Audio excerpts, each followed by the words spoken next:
Have you ever wondered how airplanes fly? It's science and art together. Today we're going to build our own awesome airplane that looks really cool and actually flies. Let's get started. Let's go through the supplies in our art kit.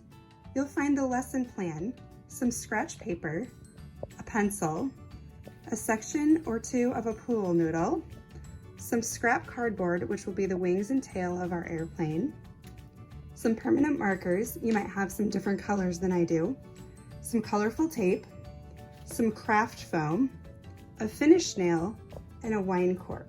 We're going to use all of these things to make our airplanes. Before we can start designing our own airplanes, we need to understand the basic parts of an airplane.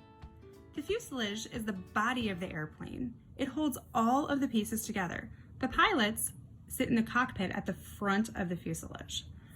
Passengers and cargo are carried in the rear of the fuselage. Some aircraft carry their fuel in the fuselage and others carry it out in the wings.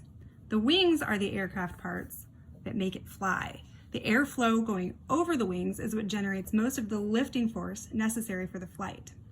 The empennage, or the tail end of the aircraft, helps with the stability of the airplane, so it keeps it going straight in the sky. Real airplanes also have different power plants. They either have engines, multiple, sometimes one, sometimes four, or they have a propeller on the nose. Sometimes they also have propellers on the wings. All planes are going to have landing gear as well so that they can safely take off and land at their destination. Now that we understand the different parts of an airplane, let's look at some different types of planes and identify the fuselage, the wings, the empennage, and the power plants on each. Notice the different shapes and forms, as well as the colors and the artwork on the outsides of these airplanes. This is a single-engine aircraft for a few passengers called a Cessna 172. It has a small fuselage and it's powered by one engine and a propeller. You'll notice it has straight wings and a tail, and it's decorated on the outside with painted stripes or sometimes birds. This one has very detailed and intricate artwork. This is a commercial airliner known as the Airbus 320. It's meant to carry lots of people or cargo, so it has a very long fuselage. Its wings attach at an angle, and so does the tail to make it go further distances. It has multiple engines, and usually not propellers, but sometimes they do. They're painted with their company logos or to attract consumer attention. This plane is the F-22 Raptor. It's a fighter jet that's designed to fly great distances, rapidly and secretly. It has a triangular shape with a long nose, clipped wings, and a clipped tail. It has a flat shape with a small fuselage because there are only two passengers, or really pilots, on board. It's usually painted to look a bit camouflaged, and it has special panels that make it undetectable by radar. What stood out to you as you studied these different types of airplanes? Was it the Cessna with its rectangular wings and tail section?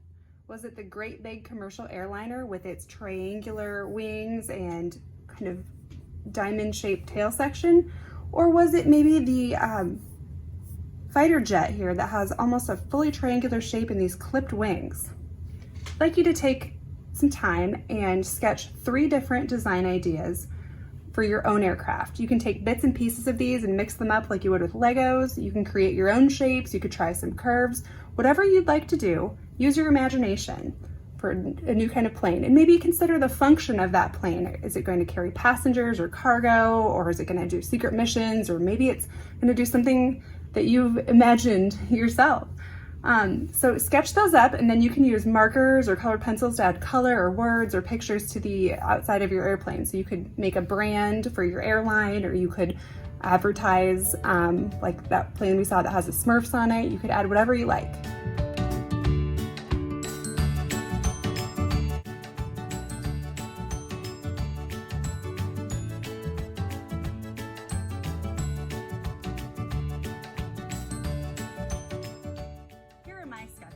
What I came up with was a party plane. Maybe it's got lots of bright colors and it has a party hat shaped tail on it, maybe a pom-pom up top, and maybe it runs on confetti. I also thought of this angelfish plane. Maybe the pilots can navigate from up here in the eye and these little bubbles are where the passengers would sit, and maybe it would have beautiful streamers coming off of the wings and a great big fin to help stabilize it. It was also inspired by the triangular shape of the fighter jet, and so I thought, this kind of looks like pizza, so maybe we could make a pizza themed plane that would have pizza cutter landing gear, and then the windows would be kind of all over the place with different levels of seating in it that kind of look like toppings. We would love to see your sketches too. If you want to color them up or email them to us or post them to our Facebook page, we'd love to see what you came up with. Now I need to choose. So look at your sketches and decide which plane that you'd like to make into your actual 3D plane that's going to fly. I decided that I like my party plane the best, so that's what I'm going to go with. It has triangular wings and kind of a triangular kind of fun tail on it, so that's what I'm going to make. So we're going to move to our cardboard, and you're going to cut 2 wings and a tail out of your piece of scrap cardboard, and this is just plain on both sides. So I'm going to cut a couple of triangles. Actually, I'm going to cut 1 triangle first, and then I'm going to cut that out and then flip it over and then cut it again. So I have 2 pieces that are exactly the same. So I've already done that. So here are my 2 pieces that are exactly the same. So those are going to be my wings. And then I've also used that cardboard to cut a tail shape. So I thought this kind of looked like the party hat, kind of triangle shape. But you can use whichever shapes you want from your sketches, or if you have another idea as you're moving along that you want to try, you can do that too. Now that you have the pieces cut out, you can take some time and decorate them. I've decorated mine to look like a party plane, so I've used lots of bright colors, and I made this special logo for my party plane to go on the tailpiece. If yours is your brand, you can create that, or if you want to use characters or different designs or make it look like an animal, it's completely up to you. Keep in mind the different types of planes that we saw and the different colors used there. Is yours going to go on secret missions? You might need to make some camouflage. If yours is going to fly lots of passengers, then you might use bright colors to attract more attention. Because it's summertime, we are going to use pool noodles for our fuselage. Before we go any further, I want you to try something with your pool noodle piece. I want you to try to fly it just the way it is. You can pause here and go give that a whirl and come right back if you like. What happened when you tried to fly your pool noodle? Even though that you've given it power when you threw it, which is called thrust on a plane, it won't fly. It needs wings to give it an upward lift, a tail to stabilize it, and drag to slow it down enough to glide through the air. So we need to add those things to turn this noodle into an airplane. So you can take your wings and your tail, and you'll notice on your pool noodle that one end, I don't know if you can see this on the video, one end has a bit of a cut. That's where your tail piece is gonna go. So I'm gonna put my party air tail piece, and it holds really nicely in there. And then you'll need to attach your wings on the side. So there should be 2 slits on either side. And you want to make sure that you put your wings, like if this is the nose of the plane, which way do they make sense? This way or this way, right? We want to put them in this way so that the plane can fly and be more aerodynamic. So there's one that I've got in there. And if your slits on the side aren't large enough, you can either kind of put the cardboard in there and wiggle it to make it bigger, or you can ask a grown-up to help you. Just use a safe knife and just make those a little bit longer so that your wings can fit. So I'm going to put both of my wings in here. Now it's starting to look like an airplane. Before you go further, give your plane a test run. See how you like your wing design and your tail design. See if your plane will fly. If it does pretty well, you might want to take some of your colored tape and put a bit this way to hold your wings in and your tail in.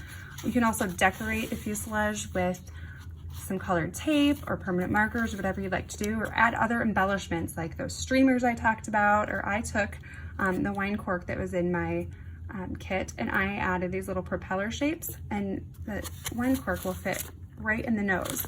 You'll need this for weight, so you'll want to put that in there. You can attach a propeller with a finished nail or not, but I just liked the way it looked and I liked the way it spun, so I did. Certainly up to you. You could make that look like anything, but that helps the nose of the plane be just a little bit heavier than the back. If your test flight was not successful, you can always redesign at this point too. So this is my daughter's airplane, and she had these wing shapes that were a little bit too thin and a little bit, I think, too long. for the size of her fuselage, and so it didn't fly very well. And so this is a point before you tape anything on or go much further where you could go back to your cardboard and refine, revise, think about what went wrong and try something new. These planes are meant to be kind of trial and error and to inspire you to try new things and try new shapes. So if it doesn't work the first time or the second time or even the third time, go back, try again, and you'll come up with a really interesting design that flies really well. Here's my final Party Airlines design. I've got a logo, I've got my bright colors, I have a simple design, and I added this little propeller. And my airplane flies pretty well, but it took me a while. I didn't give up. I hope that you too have enjoyed this lesson and you've stretched and explored and tried some different things, that you've drawn from observation from the airplanes that we've seen today, and that you've had fun with this project.